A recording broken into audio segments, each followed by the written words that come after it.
Today's adventure takes me, no, not to Greece. Today I am in Wheaton, Illinois, located in DuPage County. And behind me is the mausoleum of one of the founders of Wheaton, Illinois. And we'll get to that a little bit later. There is a tremendous amount of history here in this cemetery. I'm going to tell you about the Wheaten Brothers, along with this man, Mr. Gary, who founded Wheaton back in the 1830s. I'll tell you their story. I'm going to tell you the story about a nurse that was murdered by the hand of mass murderer Richard Speck in 1966.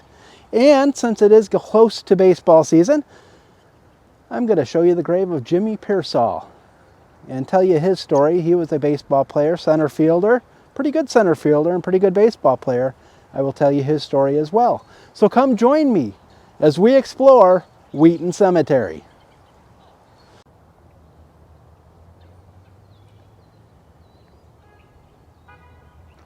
What a beautiful day here in Wheaton, Illinois. Wheaton Cemetery as we explore another incredible cemetery, rich, very rich in history.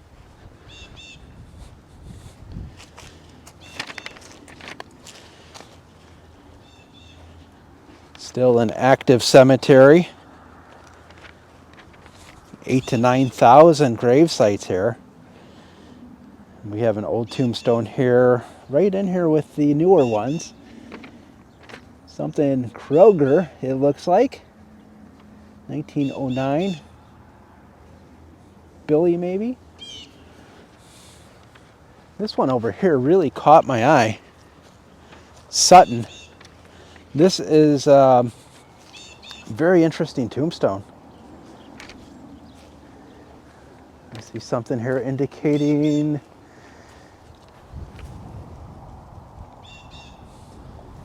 Freemason. Samuel Jepson, 1905, looks like 1980.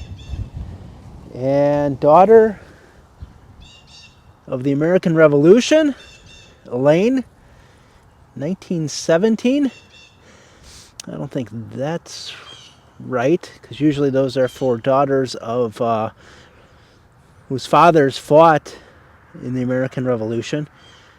Obviously, if she was born in 1917, her father did not fight in the Revolutionary War, but I could be wrong, and I am wrong quite a bit. So maybe my understanding is not correct. Look at this, Parsons Monument, Hannah, Keith Parsons. It looks old. Keith passed away in 1996, although Hannah, 1948. So this is old. Keith was added in 96. Okay, as we take a beautiful walk on this beautiful day through the cemetery, got another story for you. This one goes all the way back to the Civil War. David C. Hammond, Korea, Vietnam veteran. Thank you for your service.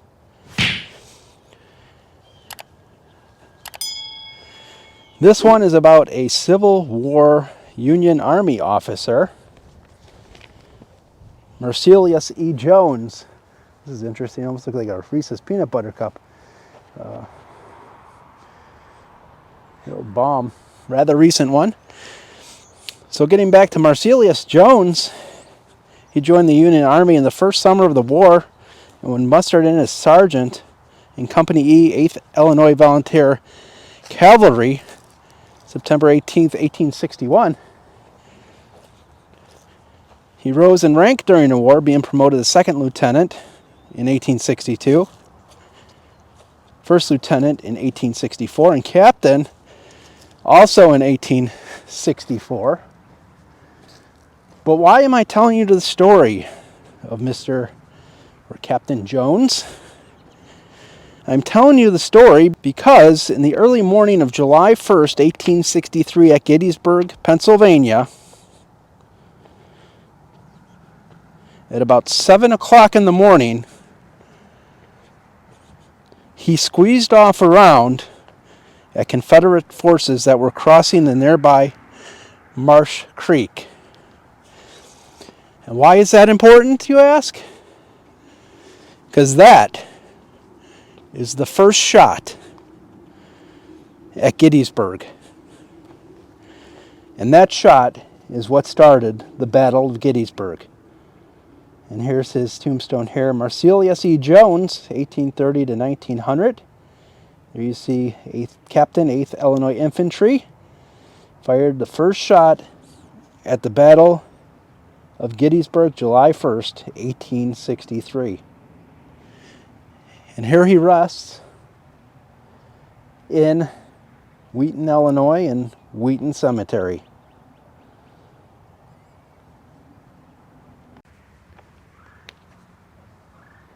So you may ask, the City of Wheaton, who is that named after?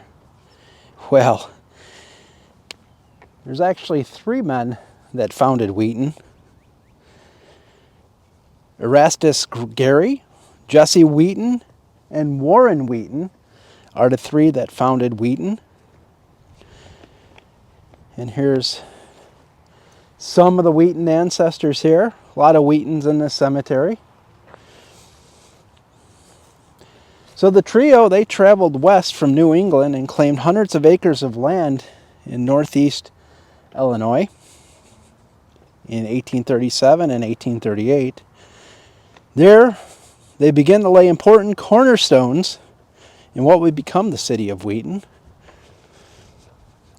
And here is one of the founders of Wheaton here, Jesse Wheaton. Died February 25th, 1895, 81 years of age. And Orinda Gary, his wife, died 1882, 68 years of age. He was one of the brothers that did find Wheaton. So getting back to their story, in a strategic move, they offered the budding railroad several miles of free right-of-way through the growing area. And rail workers actually posted a sign saying Wheaton Depot, giving the community its name. So there you have it. That is how Wheaton got its name. The founders also gave away land surrounding the stations for those who are willing to build immediately. The region, of course, began to prosper. And Warren Wheaton served as the first president of Wheaton. Here we have Reverend James Wheaton. You can see that. Mary Rice, wife of James Wheaton. And we have another Jesse Wheaton, an ancestor who was a Illinois engineers in World War I. So to finish up the story here, in 1867, the brothers led a successful campaign to move DuPage County government seat from Naperville to Wheaton. And they won that, and Wheaton is the county seat of DuPage County because of that.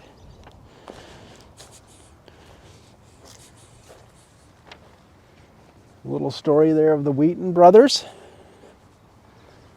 Seeing if I can find Warren Wheaton, which has become a little difficult. I figured he'd be over here near his brother. Yeah, this appears to be on an angle. It's not. For some reason, my camera is on the gimbal, but it's not, doesn't appear to be straight. As you can see there, it's E.H. Gary above. It's either Doric or Ionic columns there. I have to brush up on my architectural history, as I don't remember the differences between the two.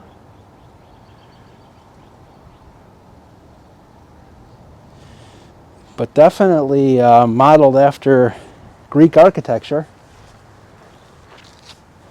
What a massive building, beautiful structure. I can't imagine that photo with all the cranes, but how long this took to build and at what cost. So Mr. Gary must have done very, very well for himself in life to have such a monument built. I don't know who is entombed in here besides him. I assume his family. And look at this on the back end. Wow. Just beautiful. Just beautiful. Statues. Wow. It's like a separate room. It's like a separate room off the main building, which I don't understand that, but that is beautiful. Let me back up here to get this in full frame. That is absolutely stunning. Look at that. You know, I'm going to pan around here to the front so we can get a 3/4 view in photography lingo of this, with the sun on the opposite corner. So this should be a pretty nice view here. Look at that. What a beautiful mausoleum.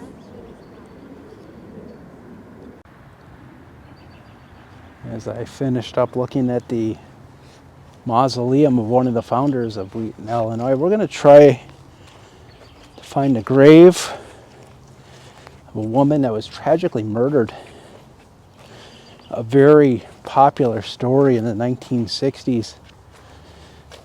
She was one of the nurses who was a victim of Richard Speck, who was the mass murderer that brutally killed 8 nurses in their townhouse. And the grave we're going to find today, her name is Nina Joe Schma. She was a 24-year-old nursing student who, like I said, was brutally murdered by Richard Speck. And at 11 p.m. on July 13th, 1966, Richard Speck broke into a townhouse at 2319 East 100th Street in Chicago.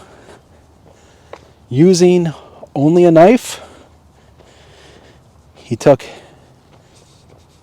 each woman one at a time into a separate room where he would stab or strangle each one to death. And this took hours. It wasn't quick. He would go back into the other room, get another woman, bring her into an opposite room and stab and strangle her. So Nina Joe Schma was the daughter of John and Dorothy Schma. She was a nursing student at South Chicago and wanted to be a psychiatric nurse. Fortunately, that didn't happen. She was found in a bedroom with stab wounds and a broken neck.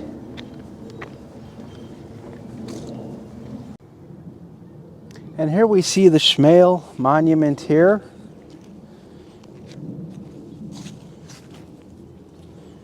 With her father, John, passed away in 1988. Her mother, Dorothy, who passed away in 1971. And here's Nina Joe, passed away on that tragic night in Chicago by the hands of mass murderer Richard Speck on July 14th in 1966. What a terrible tragedy that was.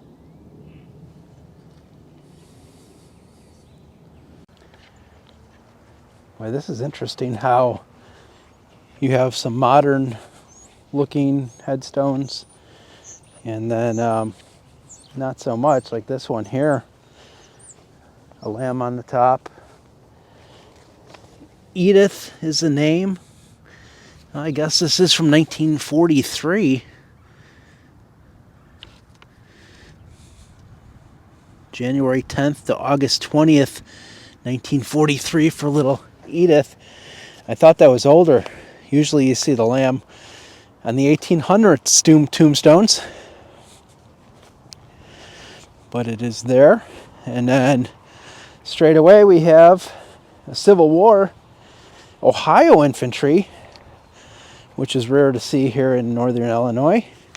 American Legion, Charles A. Cook, Ohio Infantry, Spanish-American War. Excuse me, it is not the Civil War. 1871 to 1954. Most of those are Civil War. In this case, that is not the case. All right, so since it is close to baseball season, right around the corner, since it is the end of February, I'm going to tell you the story of a baseball player whose grave is right here. His name is Jimmy Piersall. And he was a baseball player, a broadcaster. So for 17 seasons, 1950 to 1967, he played in the outfield, mainly center field with the Boston Red Sox. And you can see here it says, Jimmy James, November 14th, 1929 to June 3rd, 2017. I never dropped a fly ball. I don't know if that's true or not. But he played with the Red Sox, Cleveland Indians, Washington Senators, New York Mets, and Los Angeles Angels. And he was portrayed by Anthony Perkins in the motion picture Fair Strikes Out in 1957, of which was based on his 1955 autobiography of the same title. Piersall will be remembered for hitting his 100th career home run on June 23, 1963, and making the occasion by trotting around the bases in the correct order backwards. So instead of running forward, he ran backwards around the bases to commemorate that. And I don't know of any other athlete that did that, but he may have been the first and only, as far as I know.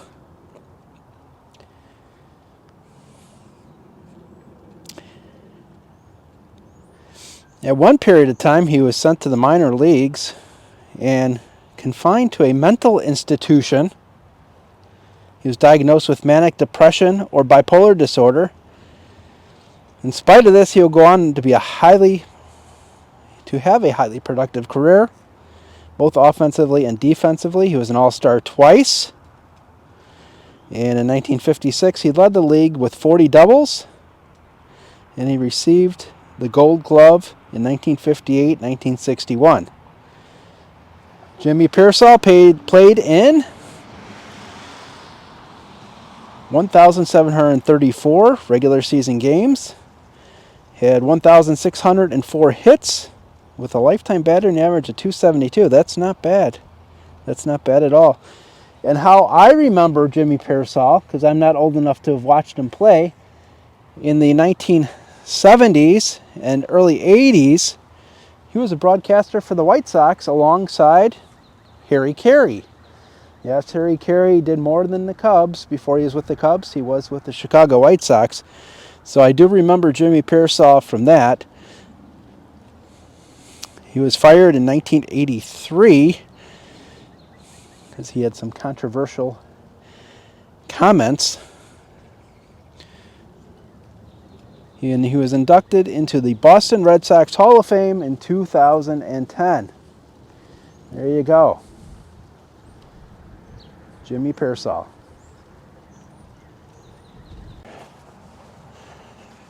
What a remarkable day here in Wheaton, Illinois. It is in February. I'm not wearing a coat. I have a sweatshirt on. I'm getting a little warm with the sun. Beautiful day, about 60 degrees. I'm really enjoying this, and what a great opportunity to come out here to Wheaton and find all of these amazing things with the founding fathers of Wheaton, with the nursing student who was murdered at the hands of Richard Speck, baseball player Jimmy Piersall. I mean, just some great history in this cemetery. So thank you everyone for joining me today. And as always, until next time, that's right, keep exploring.